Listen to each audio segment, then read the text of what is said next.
Today, we've just come out of a court case. The conclusion is pretty much satisfactory, you could say. There's a little bit of faith in the judiciary, but not goes as far as we'd like, you could argue. But what we're talking about today is another incident that we could argue happened in the same location, albeit the way it's been reported is trying to throw us off that scent. Now, what I'm talking about is an event that happened in what is classed by the media as a wooded area behind the town hall.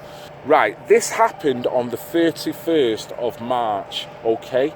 Now, if anyone can cast their minds back, that is Mother's Day. Yeah.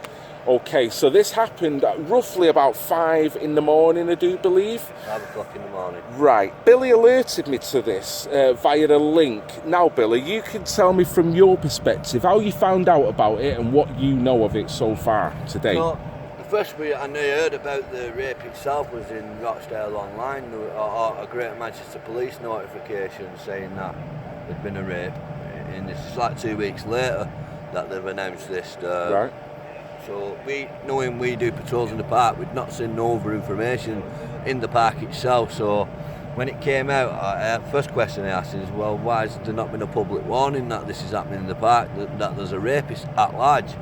But then, not yesterday, the day before, we seen an article in the paper. Greater Manchester Police had released a statement saying a man had been arrested for rape in the wooded area.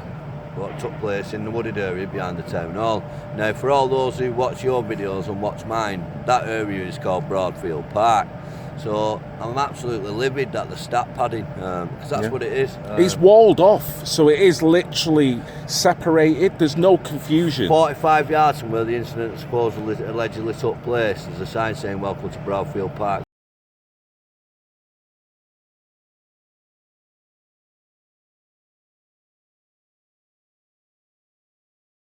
So I'm under no illusion that spot there is Broadfield Park. Now, why anything else they want to call it, but it is Broadfield Park. Why do you think they've semantically worded that article in that way, Billy? 2 reasons. One is to dilute the information we're giving to make us look unprofessional, and 2, which is the bigger reason of the 2, is because I think if that Commander-in-Chief of Rochdale Police Station comes to the end of his office and he says there's been 7 attacks, sexual assaults, attacks, rapes in Broadfield Park, if he names a few of them wooded area behind the town hall, then that's only 5.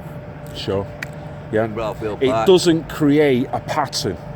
And so that's the issue. Yeah, because the wider public needs to know that there's issues going on in that park.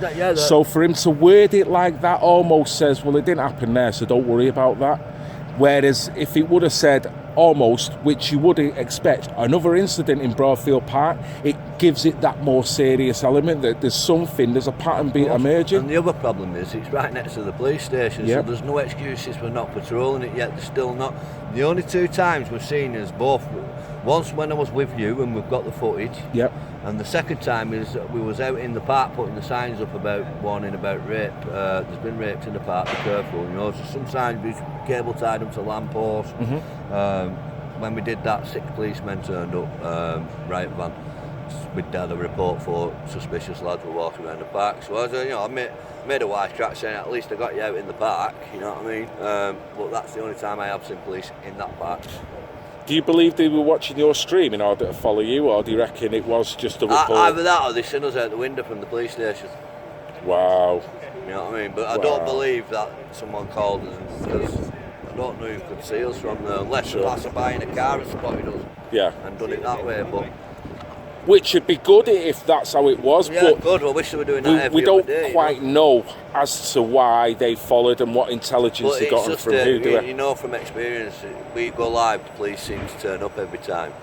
You know what I mean? It's 3 or 4 times it's happened for me now. So it's unfortunate, mate, but we've joked about this, haven't we?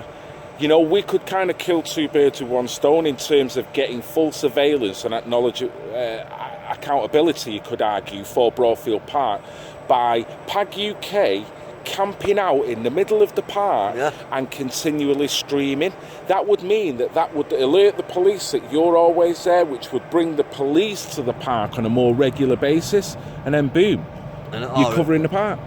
The other issue with that though is we've noticed over the rise over the last couple of months of stickers in the park, which are Muslim Defence League, so it's an area that they're active in, so to camping out in the park, I don't know. No, I meant it as jest, mate. I didn't mean seriously. Yeah. I mean, that's what... I mean, if they're only kind of acting off the fact that you're in a stream, then the longer you can stay in that park on a stream, the longer the police are going to be at that park looking at you, which is going to hopefully look at some crime that's actually taking place there. there. It's like it's a piss take, you know. If they did patrol the park, we wouldn't have to. Exactly. You know what I mean? So this is a further call, innit, to get something done with that park, get it lit up, get some cameras in there, and alert people that there is a blind spot. If you go to Bury, I know because I helped set up when I worked on security with the security company I worked from the time. What we'd do is I went to Bury Council and I'd work with Bury Council and with their staff, so we'd tour up with them at first. So we'd go out with them on patrols at night, checking all the parks, cemeteries,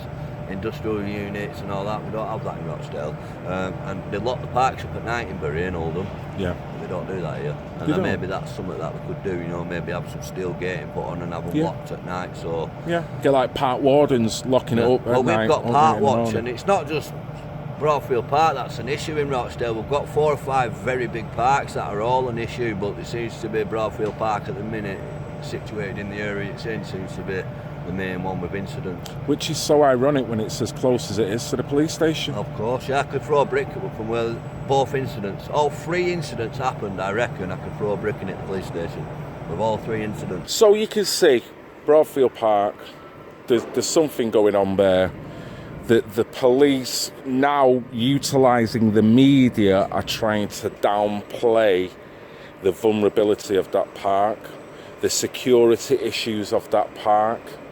What I'm saying is, through stories like this that are coming out more and more and more all the time, this needs to be a talking point within Rochdale Council, within the police department. We need to address what is going on in that park. We all know we have resource issues, so we know that. But when you've got a park that is so closely located to the police station, but yet all these crimes are happening, and yet nothing seems to be happening in terms of security and awareness to the greater public. Just a thought. This is Red Pill Phil with Pag, kicking arse and informing the people what the police do not want people to find out. I love you all, even the pissing haters.